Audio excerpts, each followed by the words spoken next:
Those Still in one piece. licenses are practically irrelevant, right? Because one, there's a whole host of shell companies that you can spawn. I mean, if you talk to Lam Research and you ask them like, "Hey, what's the sustainability of lagging edge semiconductor equipment demand?" Lam Research being an equipment company for manufacturing semiconductors, right? They they'll tell you, "Oh yeah, it's great. I mean, yeah, there's some companies that have been put on the entity list, but there's 10 new companies that came out and they're building fabs." And it's like, "Oh, come on." I mean, some of them are new companies building fabs, right? Like for sure. But some of them are just being routed to SMIC, right? And in some Yeah. cases, they're just being granted licenses too to ship to SMIC. So the entity list, licensing, all this sort of if licenses are handed out like candy and the entity list is not really bulletproof, then I don't really see how that's relevant. Oh, if I can get any tool I want from just a random shell company in China, or just get it shipped to me because licenses are handed out like candy, what is the what am I being restricted on even? Right? There are restrictions around EDA, which is software for helping design chips, but that only applies to 3 nanometer chips, right? Not 7 nanometer chips. So again, there's Yeah. nothing being restricted.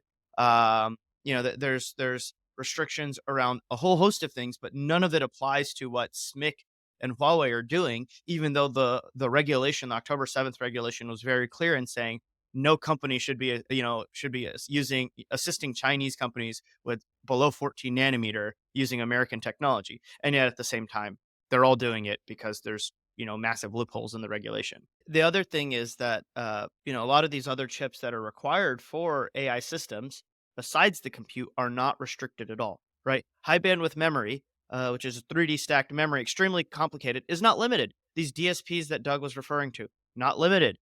These optics for 800G transceivers, not limited, right? These 51.2 T switches, not limited, right? Like you can ship as many of those as you want into China.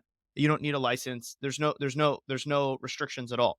So the one thing that is restricted is clearly uh you know capable of being produced very soon. Maybe a year from now, maybe 2 years from now. Um, but everything else is not restricted in any way at all.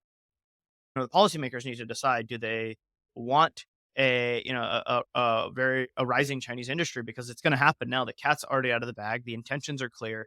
They want to insource every product, right? And that's been the intention and the stated policy goal, even before the October 7th restrictions, right? Read Made in China 2020, Made in China 2025. Those goals were very clear. The money was being invested.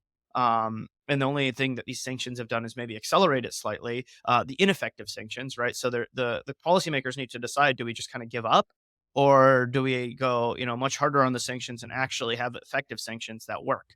So it's sort of the question. Because if you do nothing, the cat's already in the bag. Nvidia will have competitors in Huawei and Matex and in Byron you know in Alibaba, Tencent's in-house chips, right?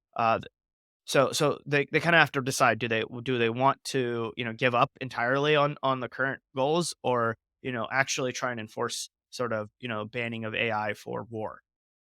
There are a range of things that the US could do to completely stop the semiconductor industry in China. Now, of course, I think some of these options would probably return with like China saying, "Hey, no more rare earth minerals," or like no more penicillin, and that would cause complete pandemonium. But there are a range of like possibilities of things to do, right? Banning immersion lithography tools, which ASML absolutely does require US IP to do, even though they claim that there is no US IP. The reticle engineering, the mask engineering, or the reticle engineering, the OPC engineering, the source engineering, a lot of that is in the US. They could stop the servicing of equipment, right? Right now, that's not being really limited. They could stop photoresist, which is a chemical input that you need to do lithography, right? And that's completely in Japan, right? They could limit masks and mask blanks and metrology equipment. There's a lot of like different arsenals of things to be done.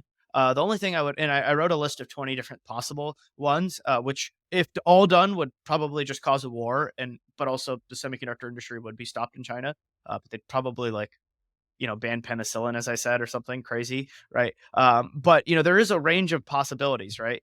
And the one thing I want to highlight is like if you just limit one thing, right? If you focus on lithography, well, they'll turn and direct their attention to advanced packaging and hybrid bonding and backside power delivery and optics, right? And if you ban advanced packaging, then they'll focus on optics and many other things, right?